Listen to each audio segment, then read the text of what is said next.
Film dimulai dari pemandangan tak mengenakan di atas sebuah gedung. Ada seorang pria berjas rapi yang ingin mengakhiri hidupnya. Para warga di bawah pun sudah ramai berteriak memintanya untuk turun, sementara polisi menyiapkan alat keselamatan di sana. Di samping pria tersebut, datang orang yang menawarkan rokok kepadanya. Usut punya usut, pria tersebut rupanya ingin membantu pihak kepolisian. Tak berselang lama, teman pria yang baru saja datang itu juga ikut membantu di atas sana. Keduanya pun mendorongnya ke bawah agar bisa diselamatkan.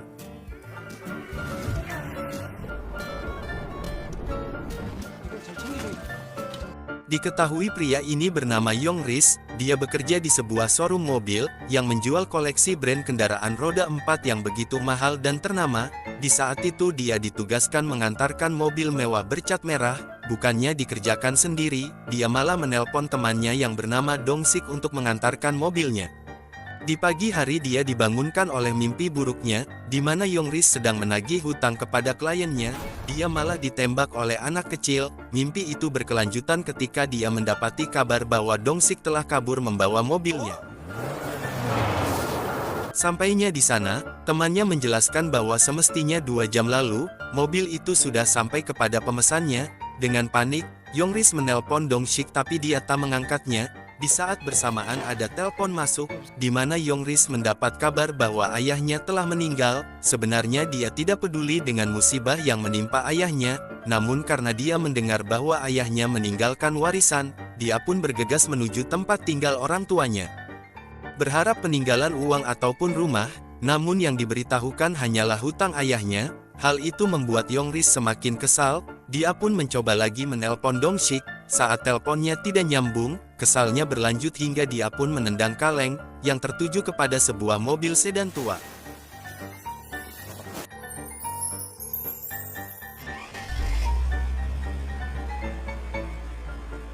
Sementara itu, Dong Sik menemui makelar untuk menjual mobilnya seharga 3,5 miliar, akan tetapi makelar itu menjelaskan bahwa uangnya akan ditransfer setelah 30 menit ke depan. Dengan percaya, Dong Sik pun memberikan kuncinya. Di tempat berbeda, bosnya Yong Ris didatangi segerombolan orang yang meminta mobilnya cepat dikirimkan. Dia meminta sampai hari esok, jika masih tidak ada mereka mengancam akan bertindak anarkis. 내일까지 물건 선적하든가. Dengan emosi, bosnya pun mendatangi kediaman Yong Ris yang berada di tempat ayahnya. Dengan dalih turut berbela sungkawa, mereka semua ternyata ingin menghabisi Yong Ris, dan setelah itu akan menjual organ tubuhnya untuk mengganti mobil yang telah hilang.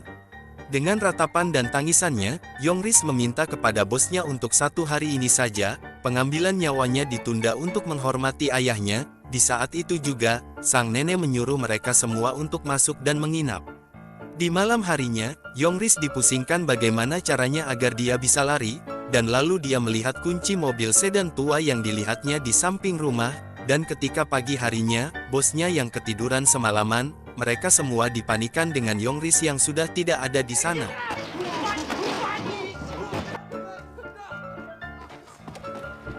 Dalam pelariannya, dia sangat dijengkelkan karena mobilnya bergerak begitu lambat, ditambah lagi dengan ibu-ibu yang meledeknya. Begitu juga dengan truk yang berada di belakangnya, membunyikan klakson dan menjulurkan jari tengah kepadanya. Terlihat di depan ternyata truk dan mobil yang dikendarai ibu-ibu itu saling bertabrakan. Dengan santainya Yong Ris membalas ledekan mereka. Tak berselang lama, temannya menelpon menanyakan keberadaannya di mana. Yong Ris mengatakan bahwa dia akan pergi ke rumah Dong Sik yang berada di Sekon. Sampainya di sana, ternyata Dong Sik sudah pergi. Dia cuma bertemu ibu sahabatnya saja. Ibunya memberitahukan jika Yong Ris mencari anaknya, mending tanyakan kepada mantan istrinya. Yong Ris pun bergegas menemuinya. Setelah di sana, mantan istrinya menjelaskan bahwa ternyata Dong Sik menjual mobil itu karena terlilit hutang kepada rentenir. Dia bingung dengan hutangnya yang begitu banyak, sehingga dia melakukan hal ini kepada sahabatnya, dan sekarang mantan istrinya tidak mengetahui keberadaan Dong Sik di mana. Ketika ingin pergi, Yong Ris melihat mobil Mercedes hitam yaitu milik bosnya. Dia terlambat untuk kabur, namun saat mereka ingin membawanya, tiba-tiba mobil milik Yong Ris mundur dengan sendirinya. Di saat mereka ingin memindahkan mobil tua itu, mereka sangat kesulitan membuka pintunya, lalu mereka menyuruh Yongris memindahkannya. Di saat itulah dia melarikan diri. Dalam pelariannya bosnya terus mengejar, sehingga dalam kecepatan lambat tidak kencang tidak, mobil van Silver yang berada di depannya sangat kesal, melihat Yongris di belakang yang terus membunyikan klakson. Mereka berhenti lalu meminta Yongris keluar, di saat bersamaan anak buah bosnya juga menghampirinya, dan di saat itulah perkelahian kedua kelompok ini terjadi.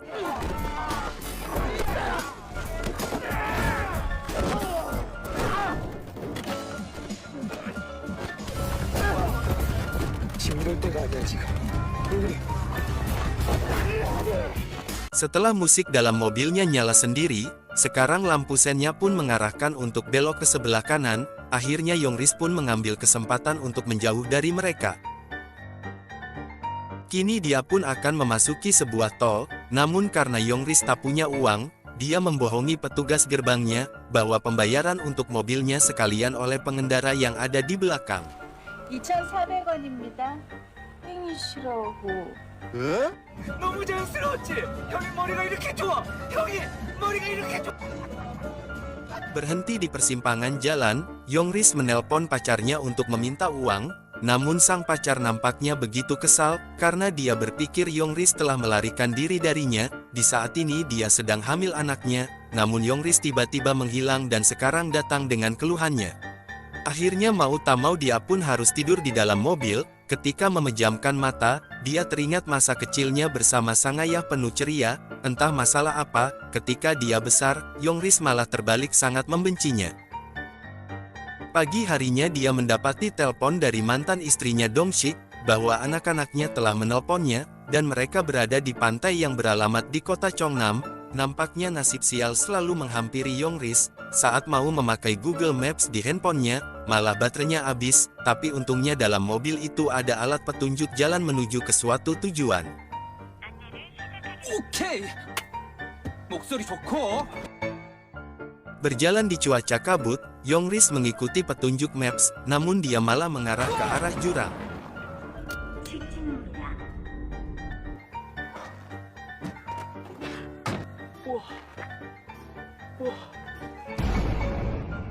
Karena perutnya kelaparan, dia pun mencuri beberapa jagung yang ada di kebun itu. Pemilik kebun mempergokinya, namun karena mereka juga sama butuh bantuan, jadi penawarannya ditukar dengan mengantarkan ibu dan anak ini pulang ke rumahnya. Berhenti di tempat jualan, Yongris menawarkan jagung kepada penjual itu untuk menukarnya dengan makanan jualannya karena dia sangat lapar. Di saat itu ada segerombolan pemuda baru pulang sekolah dan berfoto dengan mobil miliknya lalu mengunggahnya di akun sosial media mereka. Hal itu diketahui oleh temannya Yongris, kemudian dia memberitahukan kepada bosnya bahwa Yongris berada di satu tempat. Yongris pun melanjutkan perjalanan mencari Dong-sik. Setelah sampainya di pantai, dia menanyakan kepada orang-orang mengenai dua orang anak kecil dan satu pria dewasa, lalu mereka menunjukkan bahwa orang yang dicarinya ada di sebelah sana. Namun saat menemukan Dong-sik sahabatnya itu, dia malah kabur dan kejar-kejaran pun terjadi.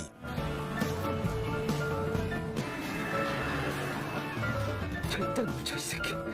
씨.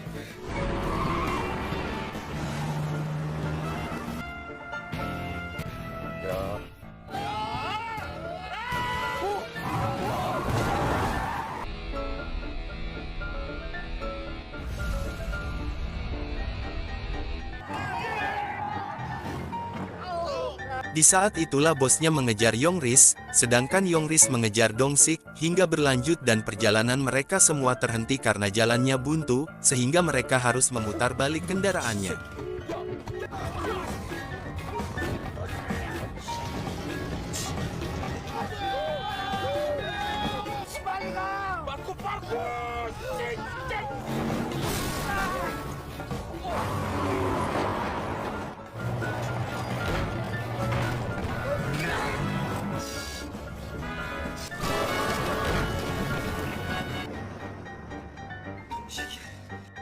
Yongris melanjutkan pengejaran, sementara bosnya mobilnya mogok, akan tetapi dalam perjalanan mobil yang digunakan Yongris kehabisan bensin. Berhenti di lampu merah, tiba-tiba seorang kakek masuk ke dalam mobilnya, menganggap bahwa Yongris seorang pengemudi taksi. Dia sempat menyuruh orang itu keluar dari mobilnya, namun kakek itu meminta untuk mengantarkannya pulang, dan dia akan membayar 2 kali lipat. Tentu Yongris yang sedang tak punya uang pun menyetujuinya.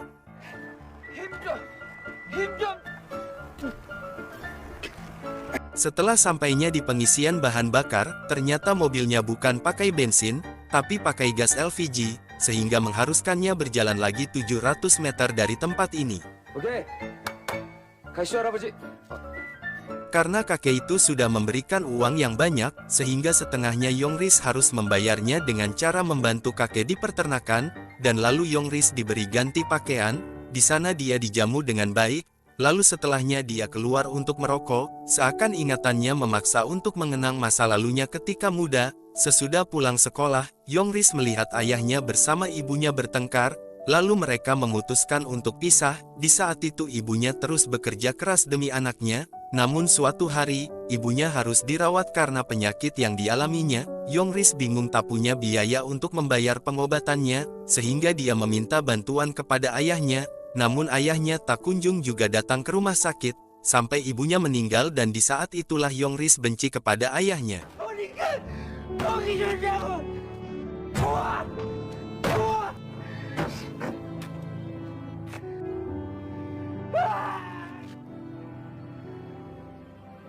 Di pagi harinya, Yongris mendapati telepon dari bosnya, ternyata pacarnya sedang disandra. Jika Yongris tak mengembalikan mobil itu selama 3 jam ke depan, maka dia akan menanggung resiko atas keselamatan pacarnya. Lalu dia pun melanjutkan perjalanan ke rumah Dong-sik. Di sana Yongris berpura-pura bahwa ibunya sedang disandra. Kalau dia tidak datang hari itu juga, maka ibunya akan celaka. Tak berselang lama, Dong-sik pun datang ke rumahnya. Mengetahui telah ditipu oleh Yongris, dia pun berusaha untuk melarikan diri, hingga mereka bertingkah seperti anak kecil yang sedang bermain kejar-kejaran.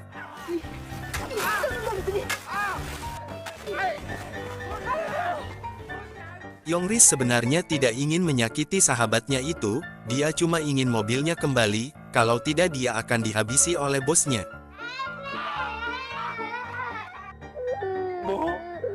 Setelah mengetahui bahwa mobilnya dibawa oleh makelar tanpa dibayar, Yongris bersama Dong-sik pun memutuskan untuk menjual mobil truk itu, untuk mengumpulkan uang agar bisa mengganti mobil mewah milik bosnya yang telah hilang. Karena pembeli ingin surat-suratnya ada, mereka pun mengambilnya ke rumah Yongris. Dalam perjalanan tiba-tiba mobil yang ditumpangi mereka mengeluarkan asap.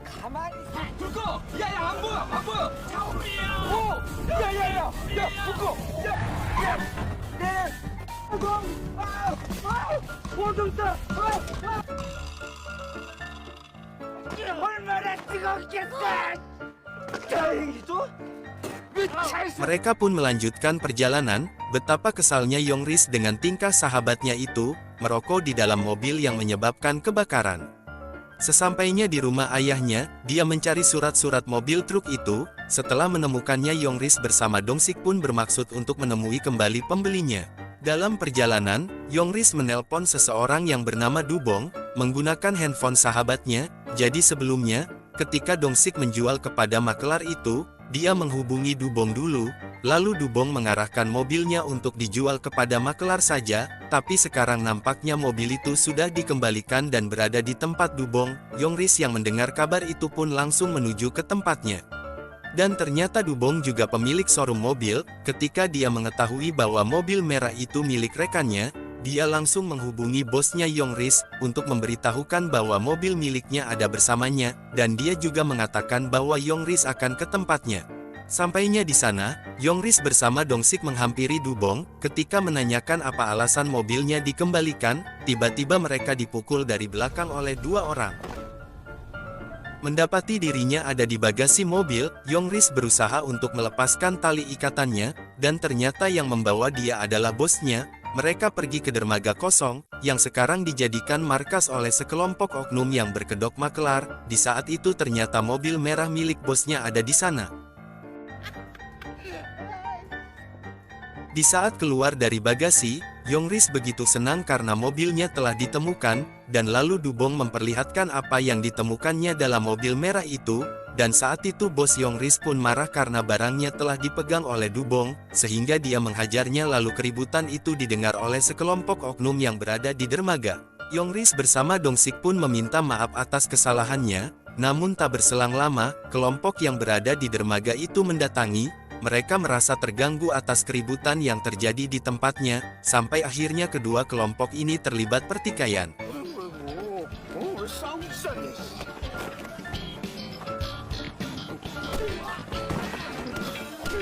Di tengah keributan itu, Yongris berusaha untuk melarikan diri, namun usahanya gagal dan bosnya akan menghabisinya, tapi Yongris mengancam satu orang di sana. Di saat itulah Yongris mengetahui bahwa ternyata di mobil merah itu ada barang terlarang, jadi kenapa bosnya begitu antusias ingin menemukan mobilnya, semata hanya untuk mengamankan barang terlarang itu. Namun lagi-lagi Yongris tak bisa berbuat apa-apa, tapi tiba-tiba mobil tua miliknya berjalan sendiri, dan melewati polisi yang sedang bertugas memantau lalu lintas. Ternyata salah satu barang terlarang itu nempel di ban mobilnya, lalu terbang dan diketahui polisi. Di saat itu juga polisi mengejar mobil tua Stellar itu. Mereka tidak mengetahui bahwa di dalam mobil itu tidak ada pengemudinya, sampai akhirnya mobil itu balik lagi ke dermaga, dan di saat itulah kepolisian menangkap semua orang yang berada di dermaga itu. 문이 열리네.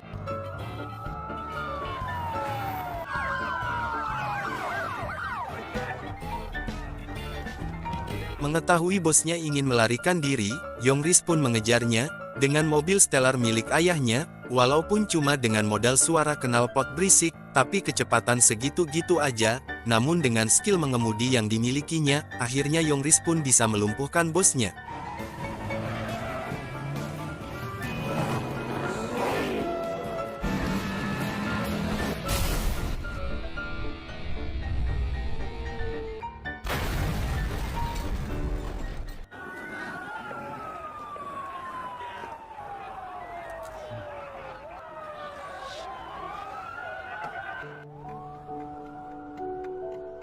Namun karena Yongris Dongsik bersama temannya tidak bersalah, mereka pun dibebaskan dan pacarnya menjemput Yongris, lalu mengajaknya melihat jasad ayahnya yang selama ini belum dimakamkan, dan pacarnya juga menjelaskan bahwa ternyata sebulan lalu, pacarnya sempat bertemu ayahnya Yongris.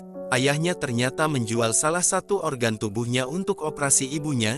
Jadi kenapa saat itu alasan dia tidak datang sudah jelas, bahwa ayahnya secara diam-diam menyuruh orang untuk membayar perawatan ibunya, tapi Yongris tidak mengetahui hal itu. Dia cuma tahu kalau pihak rumah sakit memberikan biaya gratis untuk operasi ibunya, padahal di balik itu semua ternyata ayahnya lah yang berkorban. Dan ketika sudah memakamkan ayahnya, mereka semua dalam perjalanan pulang, tiba-tiba mobil yang dikendarainya mogok, lalu Yongris pun memanggil jasa derek, dan setelah dicek, mekaniknya tak menyangka ternyata mobil Stellar ini sudah lama mati, oli pun tidak ada. Yongris merasa keheranan apa yang sebenarnya terjadi. Selama ini mobilnya baik-baik saja, tapi setelah memakamkan jasad ayahnya kenapa mobil ini mati total, bahkan diperbaikin pun juga percuma. Akhirnya dia pun menghancurkan mobil itu. 고맙습니다. 깜빡깜빡. 잠깐만요!